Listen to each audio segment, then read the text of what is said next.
하나, 둘. 잘 들리십니까? 네. 네.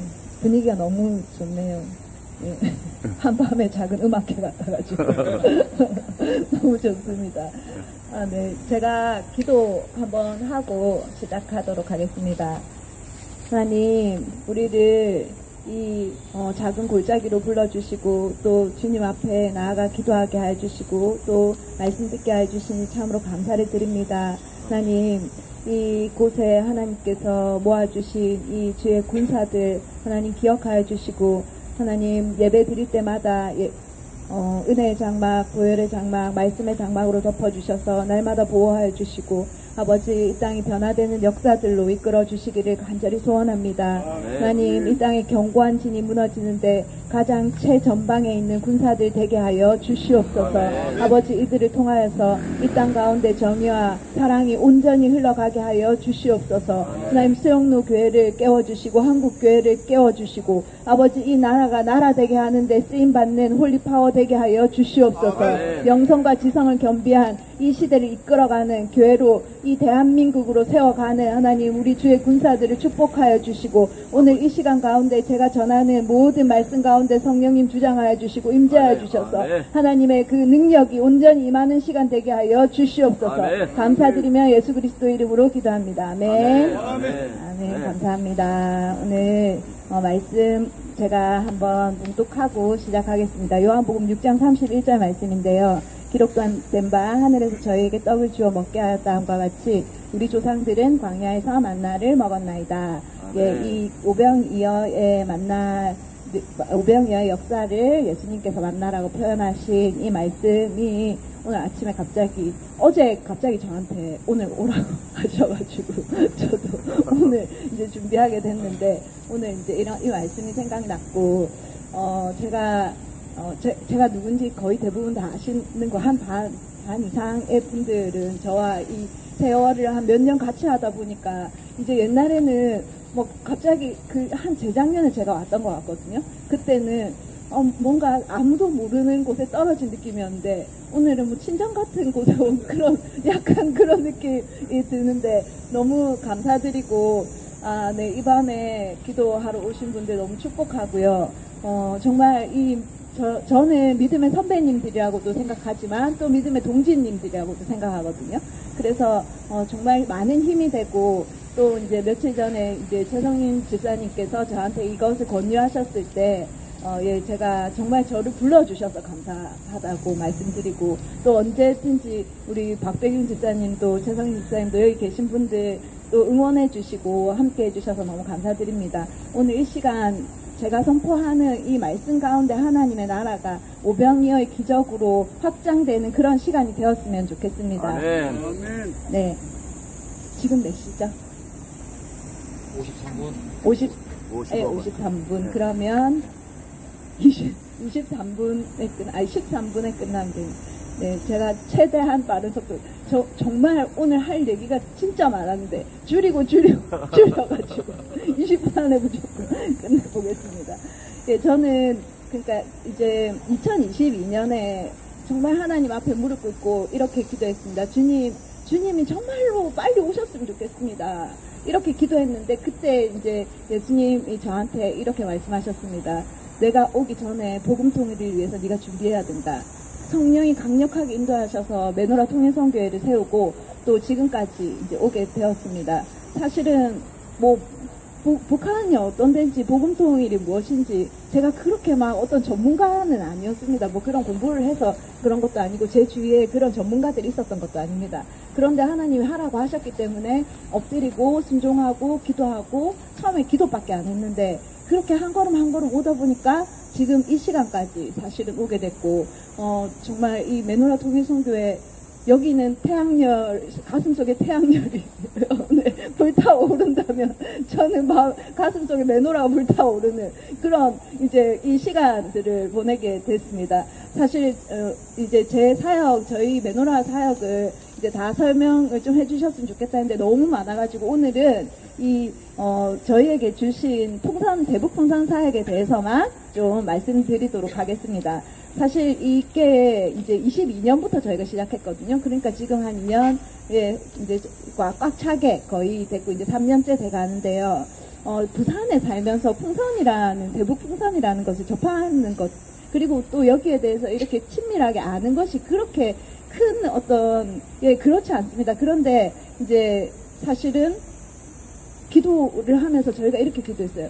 하나님, 제가 북한의 복음 전파를 위해서, 복음 통일을 위해서 저를 불러주셨는데, 북한에 지금 복음을 전하러 갈 수도 없고, 북한이 열린 것도 아니고, 사람들이 저렇게 많이 굶어 죽는다는데, 우리는 매일 먹고 싶은 거 다 먹고, 음식물 쓰레기에 매일 이렇게 남게, 그렇게 또 일부러 막 남기고 막 살 뺀다고 막. 그런데, 어떻게 합니까? 저 사람들에게도 먹을 것을 하나님이 직접 공급해 주시고, 또 하늘에서 만나를 내린 것처럼 그렇게 좀 해주시면 안 됩니까? 복음도 그렇게 전할 수 있도록 해주세요. 그렇게 기도를 했어요, 저희가. 그런데 어느 날 저한테 어떤 선교사님 전화가 왔어요. 그때가 2022년이었거든요. 한창 이제 대선 이제 끝나고 그럴 때인데, 이제 전화가 왔는데, 북한에 복음을 전하는 사역이 있는데 풍선 사역이 있다는 거예요. 근데 이것이 지금 국가적으로 대북 전당 금지법이라는 법이 있어가지고 불법이라서 이것을 하려는 사람이 아무도 없다는 거예요. 그러니까 이 전부 다 하기 싫다고 해서 이게 갑자기 공중에 붕 뜬 상황인데, 이게 사실은 신고하면 체포될 수도 있는 그런 상황인데, 그런데 이거는 복음을 전할 수 있는 사역이다, 이렇게 얘기를 하면서 메노라 통일선교회가 이걸 좀 감당해 줄 수 있겠느냐, 이렇게 얘기를 하시는 거예요. 제가 제 귀에 이게 불법이고 뭐 체포되고 이런 건 귀에 안 들렸던 것 같아요. 진짜 복음을 전할 수 있다, 뭐 이런 소리만 이렇게 크게 들려가지고, 그럼 저희가 해보겠습니다, 이렇게 얘기를 하고, 사실은 아주 일부분만 타이머 생산에 대한 것만 저희가 담당을 했었거든요, 그때 시작할 때는. 그런데 이제 지금은 그냥 메노라 통일선교회 이름으로 이제 보내는 풍선 사역이 되어 버렸습니다, 사실. 그러면 많은 어떤 단체들이 대북 풍선을 보내는데 왜 메노라 통일선교회가 풍선 보낸다고 이렇게 얘기를 하느냐, 이렇게 하시는 분들이 있는데, 이 부분에 대해서 이제 제가 처음으로 공개적으로 말씀드리는데, 저희는 국가적인 어떤 경로를 통해서 이 풍선이 얼마나 북한으로 가고, 그리고 북한에 이게 이제 어느 정도 풍선이 띄어지는지, 그런 부분들에 대해서 저희한테 이제 통계가 옵니다. 근데 작년에 북한에 풍선을 보낸 것의 90% 이상이 저희 메노라 통일선교에서 보낸 풍선이었습니다. 그것이 이제 네, 감사합니다. 그래서 네네. 그래서 이제 이것이 이제 저희가 이것을 알게 되고, 올해 통계는 내년에 나오겠죠. 그래서 이제 이것을 알게 되고 나서 저희가 사실은 더 힘을 내서 이 풍선 사역을 하게 되었다고 볼 수 있습니다. 사실은 그렇지만은 이 대한민국에서 전도를 한다면 왜 어떻게 됩니까? 결신자들 있죠. 그리고 우리가 누구를 전도했다, 그리고 이 사람들이 전도해서 뭐 세례를 받았다, 이런 어떤 결과가 나오잖아요. 근데 북한에 복음을 전하고 풍선을 보내고 뭐 이런 사역들은 눈에 보이는 것이 아닙니다. 그래서 사실은 정말로 사실 기도를 해도 이것을 지속적으로 믿음을 가지고 하는 것이 쉽지가 않은데요. 그런데 하나님께서 이 부산의 작은 단체, 이 메노라 통일선교회를 통해서 약속하신 것을 이루기를 믿기 때문에 정말로 포기하지 않고 사실은 지금까지 온 거거든요. 그래서 오늘 이제 제목이 뭡니까? 오물풍선의 숨은 이야기죠. 이 오물풍선의 숨은 이야기를 이제 시작해 보려고 합니다. 그래서 사실은 약 한 달 전에, 한 달 좀 지났네, 5월 28일 날 어떤 일이 있었습니까? 오물풍선이 왔죠. 사실은 그 시간이 저한테 굉장히 중요한 어떤 시간이 되었습니다. 그래서 지금 유튜브도 다시 그 오물풍선이 온 것 때문에 유튜브 채널을 제가 열어서 직진의 여왕이라는 걸 시작하게 된 어떤 의미도 있거든요. 왜 이제 이게 저한테 하나님이 저한테 눈에 보여주신 걸로 이제 왔느냐. 사실은 저희는 풍선을 보낼 때 이 남풍을 이용해서 보냅니다. 남쪽에서 북쪽으로 부는 남풍. 그런데 이것이 사실 이제 기상청을 항상 매일 체크합니다. 일기도를 매일 체크하고, 이거 바람이 어떻게 변하는지를 매일 체크합니다. 근데 이 남풍도 그냥 남풍이 아니고, 그냥 뭐 희발이 없는, 막 금방 이렇게 막 다른 거에 막 변화되는 그런 남풍이 아니고 확실한 남풍, 확실하게 내륙 깊숙이 들어가는 그런 남풍이 올 때 저희가 보냅니다. 그런데 이제 한 번 보낼 때 이제 저희가 40개를 띄우거든요. 한 번 보내서 40개를 띄우는데 5월 25일 밤에 사실은 이 확실한 남풍이 왔습니다. 그래서 5월 25일 밤에 확실한 남풍이 왔고, 그런데 너무 오랜만에 온 거예요. 그래서 저희가 이번에는 60개를 띄워보자. 그래서 좀 무리하게 60개를 이제 띄우게 된 거예요. 김포에 이제 가서 띄웠습니다. 일반적으로 왜 40개를 띄우느냐. 이게, 풍선이라는 게 그렇습니다. 이게 스크래치가 조금이라도 나면 이 북한으로 안 갑니다. 굉장히 예민한 거거든요. 그래서 인력 대비 한계, 그런 어떤 여러 가지 한계들을 딱 가장 적당한 게 사실은 저희한테 이제 40개이기 때문에 40개를 이제 띄우는 것인데, 한번 40개를 띄우잖아요. 그러면 100% 40개 전부 가는 날은 아주 사실은 가끔 그렇게 되고, 거의 한 90% 그러니까 36개에서 한 38개 정도가 간다고 보면 됩니다. 그리고 어떻게 그걸 아느냐? 그 다음날 바로 연락이 옵니다. 남한에 몇 개 떨어졌는지, 우리가 남한에 몇 개 지금 떨어져 있다, 이게 바로 연락이 오거든요. 그래서 한 3개에서 4개 정도 이제 떨어졌다고 이제 연락이 옵니다. 거의 대부분 그렇거든요. 그런데 제가 말씀드렸죠. 5월 25일 그날 굉장히 오랜만에 이제 확실한 어떤 남풍이 불었고, 그래서 저희가 60개를 시도했는데, 그날이 어떤 날이었는가 하면, 저희가 굉장히 사실은 너무너무 이 낙심되는 날이었는데, 너무 확률이 적게 12개나 떨어진 거예요. 남쪽에. 남쪽에 12개나 떨어지면서 저희 마음이 완전히 다 무너진 거예요.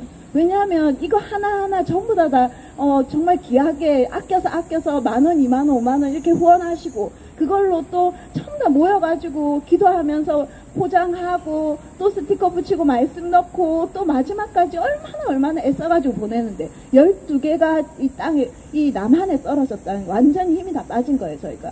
그래서 이걸 앞으로 계속 해야 되나 말아야 되나? 사실은 그런 어떤 기로에 놓여 있었습니다. 그 25일 밤에 보내고 그 다음날 이제 이 얘기를 들었을 때, 너무 절망적인 거예요. 그런데 지금 생각해보면 48개가 갔잖아요, 북한으로. 근데 그 생각을 못 했었던 것 같아요. 그냥 너무, 그냥 그게 너무, 그래서 또 막 이렇게 그걸 어떻게 12개 수거할 때 우리가 어떻게 받을 수 없냐, 뭐 여러 가지 어떤 생각, 그 방법들을 시도했는데도 안 되고, 그래서 이제 심적 고통이 되게 심했는데, 한 이틀인가 지났는데 갑자기 그날을 이제 저희가 매일 체크하니까 북풍이 부는 때였거든요. 그런데 갑자기 오물풍선이 북한에서 막 내려온다고. 그렇게 막, 그래서 이게 어느 정도 내려오는가 하면 강원도, 경기도뿐만 아니라 경상도까지 내려왔다. 뭐 이런 뉴스가 막 뜨기 시작하는 거예요. 그러면서 막 어떻게 학교 운동장에도 떨어지고 청와대 근처에도 떨어지고, 이게 떨어져가지고 차 유리, 앞유리도 다 박살나고, 뭐 산이고 계곡이고 뭐 어디 할 것 없이 막 떨어졌다. 이런 뉴스가 막 이제 나오는 거예요. 그러면서 제가 어떤 마음이 들었냐면, 정말 놀랍구나. 정말 이럴 수가 있구나. 너무 신비로운 거예요. 또 사실은 저는 너무 감사했습니다. 진짜 온 나라가 오물풍선 보면서 너무 두려워가지고 지금 당장 전쟁 나는 거 아닌가. 그래서 막 유튜브면 뉴스면 전부 그런 오물풍선에 대한 뉴스로 난리가 났었는데, 저는 사실은 감사했어요. 왜 감사했는지 아십니까? 우리는 이 오물풍선 가서 가장 위생적으로 처리만 하면 되잖아요. 근데 북한은 어떻게 했습니까? 북한은요, 이 하나하나에 들어있는 진짜 질 좋은 이 물품들, USB며 막 이런 것들을, 약이며 이런 것들이 막 저희는 살포되거든요. 그렇게 그 북한 오물풍선처럼 한 덩어리로 안 떨어집니다. 살포되면 이게 우리가 받은 충격의 수백 배는 될 것이라고 생각이 들었습니다. 그래서 아마 이것을 처리하기도 전에 사람들이 이미 다 사라진 게 많았을 거라고 생각하거든요, 북한에서는. 그래서 상상이 갔습니다. 김여정이 북한 내부 사정도 안 좋은데 대대적으로 이 오물풍선을 보내겠다 이렇게 결정하고 이 많은 이 오물풍선을 보낸 그 정도의 충격이라면, 평양 한복판에 떨어졌거나 김일성 일가 차 유리 앞유리가 박살이 났거나, 아니면 뭐 특각에 떨어졌거나, 뭐 또 여하튼 이게 보고를 안 할 수가 없는 그 정도의 상황이 됐을 거다, 이런 생각이 들었습니다. 이 안에 있는 USB에 있는 정보를 만약에 김정은이나 뭐 이렇게 본다면 기함을 할 정도일 거거든요. 왜냐하면 저희가 진짜 팩트 체크를 하고 해서 정말 선정해서 그 USB에 넣거든요. 그래서 그랬을 거다. 그런데 그러면 이거를 어떻게 거기서는 이제 감당이 안 되는 거죠. 조금 더 상상을 해본다면 이 풍선을 주운 사람들을 얼마나 색출하려고 혈안이 되어 있겠습니까? 왜냐하면 북한 성경책 하나만 발각이 돼도 연자제 적용해서 사돈의 8촌에 다 혁명받고 처형되고 그렇게 되는데 이 풍선 이 사건이 얼마나 큰 북한의 사건이겠습니까? 그런데 한번 생각해 보시면 반대로 주민들 사이에서 얼마나 선풍적인 바람이 일어나고 있을 것인지 그런 생각도 하게 됩니다. 별에서 온 그대나 사랑의 불시착 눈물의 여왕 이런 거 우리도 재밌잖아요. 북한은 얼마나 재밌겠습니까? 그러니까 이런 것들이 거기에서는 이제 막을 수 없는 어떤 바람이 되었을 거고 그리고 한번 생각을 해본다면 이제 이 복음을 전하고 성경을 전해준 사람 그 성경을 받은 사람을 신문하고 공문해서 이 성경을 전해준 사람을 색출해낼 수 있겠죠. 그렇지만 풍선은 색출해내도 풍선을 처형할 수도 없고 총살시킬 수도 없고 정치범 수용소에 보낼 수도 없잖아요. 그렇기 때문에 진짜 이 북한이 막막했을 것 같다는 생각이 듭니다. 예, 사실은요, 저희가 한 가지 더 얘기하자면 5월달에 어린이날을 기념해서 어린이들과 한 부모들 150명 모아가지고 북한 어린이들을 위해서 풍선 포장하고 기도하고 그런 시간도 가지고 또 5월 말에는 청년들이랑 같이 북한 MZ세대를 위해서 어떤 것을 USB에 담아서 보내면 좋을까. 그래서 40명 정도 모여가지고 그런 행사도 하고 그랬거든요. 그런데 이 북한의 MZ세대들, 다음 세대들을 우리가 생각하기에 고난의 행군 세대들, 장마당 세대들, 이런 세대보다 더 급진적인, 진짜 오늘 내가 하루 자유를 맛보기 위해서 내일 죽어도 좋다. 이런 세대들입니다. 그런데, 제가 이거를 이제 어제 듣고, 어젯밤에 뉴스 혹시 보셨어요? 어젯밤에 뉴스에 중학생 30명이 총살당했다는 뉴스를 들으셨죠? 사실은 이 뉴스를 들으면서, 제가 이 뉴스 이제 중학생 30명 그러니까 고등학생도 아니고 대학생도 아니고 중학생 30명입니다. 중학생 몇 살입니까? 10대 초반이잖아요. 이 애들을 30명을 총살시킨 거예요. 공개 처형시킨 거예요. 제가 이 소식을 듣고 두 가지 생각을 하게 됐습니다. 정말 너무너무 처참하긴 한데 내가 생각한 상상한 그게 상상이 아니고 현실이었구나. 엄청난 색출의 어떤 시간들이 있었던 것 같아요. 그리고 또 한 가지는 이제 통일이 얼마 남지 않았구나. 이 두 가지 생각이 제가 들었습니다. 그래서 이제부터 남은 시간은 이 통일이 가까워왔는데 우리는 어떤 것들을 하면 좋겠는가. 사실은 그런 생각이 들었고 그래서 오늘 이제 남은 시간 별로 없죠. 짧게 이제 나머지 얘기를 좀 해보겠습니다. 여기 이 시점에서 제가 말씀드린 직진의 여왕 좋아요를 많이 눌려주셔야 됩니다. 그래야지 알고리즘 많이 뜬다고 하니까 직진의 여왕 메노라 토미송교 유튜브 링크 들어가셔서 직진의 여왕 좋아요를 많이 눌러주시기 바랍니다. 네, 나중에 제가 또 한 명 한 명씩 더 만나보겠습니다. 네, 그래서 사실은 지금 전 세계는 지금 제3차 세계 전쟁이 일어날까 말까 하는 일촉즉발의 어떤 그 위기감 속에 있잖아요. 그건 다 이해하시죠. 그런데 그 화약고 같은 몇 개의 지점인데 그 중에서 우리나라가 그 화약고 같은 지점이잖아요. 그러면 정말로 지금 우리가 이 통일이라는 이 지점에서 어느 정도 생각을 하고 있어야 되는가.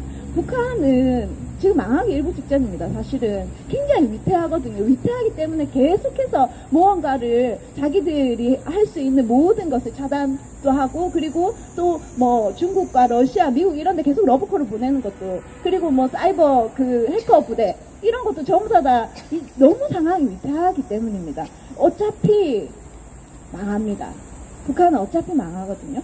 그러면 우리는 통일을 미룰 수 없는 상황이고 그러면 만약에 우리는 통일하기 싫다. 우리 젊은 세대들 그런 얘기 많이 하죠. 통일 싫다. 그럼 통일 싫으면 어떻게 되겠습니까? 저 북한은 어차피 망하고. 그럼 저 북한 땅은 중국이면 러시아면 누구든지 열강에 손이 들어가면 우리는 또 이 적경을 더 위험한 우크라이나보다 더 위험한 상황으로 몰고 갈지도 모른다는 겁니다. 그러면 정말로 우리는 이 시간에 어떻게 이 통일을 이룰 것인가 한번 생각해 보시면 전쟁을 통해서 흡수통일 어차피 자유통일 될 것이면 전쟁을 통해서 흡수통일을 할 것입니까? 아니면 평화적인 방법으로 흡수통일을 할 것입니까? 어떤 생각을 가지고 계십니까? 당연히 전쟁 안 했으면 좋겠죠. 우리 6.25 전쟁 이제 70년밖에 안 됐습니다. 사실은 그게 얼마나 비참하고 처참하고 아픈 것인지 우리 다 알고 있고, 아무리 이것이 희석됐다 해도 우리는 아직까지 그 아픔이 가시지 않은 시간을 지나고 있는 겁니다. 그래서 전쟁이라면 결사적으로 아마 얼마나 폐허가 되는지 알기 때문에 결사적으로 반대가 될 거지. 그러면 평화적인 방법으로 자유복음통일을 이루겠다, 이렇게 할 수 있는 방법이 무엇이 있을까? 당연히 있죠. 그 방법은 북한이 내부에서 무너지는 겁니다. 북한이 내부에서. 그럼 북한 내부에서 무너지려면 어떻게 해야 되겠습니까? 북한 주민들이 깨어나야겠죠. 북한 주민들이 깨어나는 방법이 대북심리전입니다. 이 대북, 네. 근데 사실 다른 공산국가들은요, 정부가 이렇게 완전히 통제되어 있지 않기 때문에 대북심리전이 이렇게 효과가 없습니다. 근데 북한은 너무 통제되어 있기 때문에 우리 대북심리전이 엄청난 효과가 있는 겁니다. 그래서 저희가 그것을 이용을 해야 되는 거죠. 그냥 아무 손 놓고 가만히 있으면 안 되고. 그런데 사실은 어떻게 합니까? 아니, 대북심리전은 반대. 그렇지만 우리는 평화통일하겠다. 이런 모순을 갖고 있으신 분들이 많습니다. 이런 모순을 갖고 있으신 분들이 좀 다시 깨어나야 된다. 왜냐하면 대북심리전을 해서 전쟁이 일어나는 게 아닙니다. 전쟁은 어떻게 일어납니까? 아, 나만 대한민국 내가 보니까 내가 쳐서 지금 공격해서 침투해서 이기겠구나. 그 정도로 자기들이 통계가 딱 확률이 나왔을 때 전쟁이 일어나는 겁니다. 전쟁했는데 무조건 진다. 당연히 전쟁 안 하죠.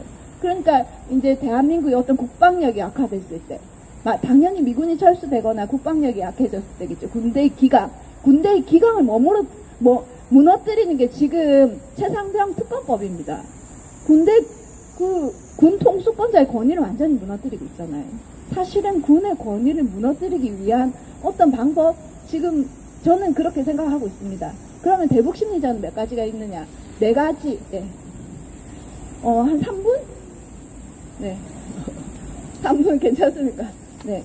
대북심리전은 4가지가 있는데, 하나는요, 북중 국경을 통해서, 그 소식을 전하는 휴민트 방법이 있고요. 두 번째는 지금 윤석열 정부가 선택하고 있는 대북 확성기 자유소리 방송, 이건 말고도 대북 전파 방송이 있습니다. 지금 조선노동당 남조선 지부로 활동하고 있는 더불어민주당이 이게 탄핵 사유로 해가지고 탄핵하겠다 이렇게 하고 있죠. 그리고 세 번째는 서해 강화도에서 어떻게 바닷길을 통해서 보내는 쌀페트병, 이런 방법이 있습니다. 근데 하나하나 살펴보면요, 첫 번째 방법이 휴민트는 지금 거의 차단되어 있습니다. 사실은 북중 국경은 50m 간격으로 초소가 세워져 있고 이중 철조망으로 다 막혀져 있기 때문에 그 어떤 것도 다닐 수 없는 상태입니다. 그래서 그 방법으로 사실은 이것을 대북심리전 한다는 거의 사실 희박하고요. 또 두 번째 방법은 대북 전파 방송도 사실은 주파수 고정장치를 다 해놨기 때문에 내륙 안에서 듣는 것은 힘듭니다. 중국으로 나가거나 또 이렇게 바다로 나가서 듣는 방법들이 있는데 내륙 안에서는 사실은 힘들고요. 그리고 대북 항성기 자유의 소리도 휴전선 한 20-30km 안에서만 들을 수 있는 거죠. 그리고 바닷길도 이제 이거는 자세한 거는 제 유튜브에 들어가 있는데, 바닷길도요, 이게 썰물에 의해서 가지 않습니다. 해류에 의해서 갑니다. 해류가 남쪽에서 북쪽으로 가야 됩니다. 그런데 서해 연안류라는 게 북쪽에서 남쪽으로 내려옵니다. 그래서 이것이 사실은 성공하는 날은 1년에 몇 번 안 됩니다.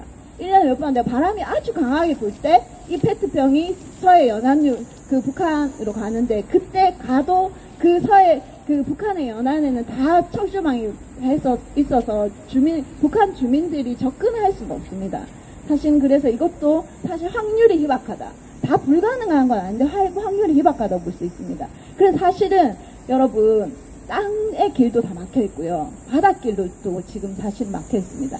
지금 열려 있는 건 하늘길이 열려 있다는 것입니다. 이 하늘길은 누가 엽니까? 하나님이 당연히 열죠. 정말로 정말 하나님이 하시겠다고 하시는 시간이 온 것 같습니다. 우리는 때를 얻든지 못 얻든지 복음을 전파해야 되고요. 죽어가는 자리 살려내야 됩니다. 외국에 있는 사람도 그럴진데 우리 동포들인데 우리 민족인데 당연히 우리가 해야 되는 거 아닙니까? 그래서 우리가 지금 복음 통일을 위해서, 복음 전파를 위해서 진짜 이 풍선사역에 여러분들이 기도하고 후원해 주시고 하나님의 일에 동참해 주시기를 정말로 부탁드리고, 그리고 사실은 저희가 자극적인 어떤 정보 전달을 안 하기 때문에 많은 어떤 동참을 지금은 같이 할 수 없습니다. 그래서 홀리파워에서 그런 어떤 마중물의 역할을 감당해 주시면 좋겠다는 생각이 들고요. 이스라엘 백성이 광야길에서 이 하늘에서 이제 만나를 내려주셔서 먹었잖아요. 북한도 지금은 하늘에서 내려주는 자유와 복음의 소식, 그 만나가 아니면 살아날 방법이 없습니다. 오늘 사실은 말씀처럼 이 작은 소년의 손에 들려있는 오병이요, 그것이 우리가 되기를 간절히 소원합니다. 그렇다면 정말 이 땅에 그들이 해방되어서 자유를 누리고 우리가 같이 예배드릴 수 있는 그날이 올 거라고 생각합니다. 이 일들을 해나갈 것을, 같이 해나갈 것을 믿고 오늘 이 말씀 마치도록 하겠습니다. 감사합니다.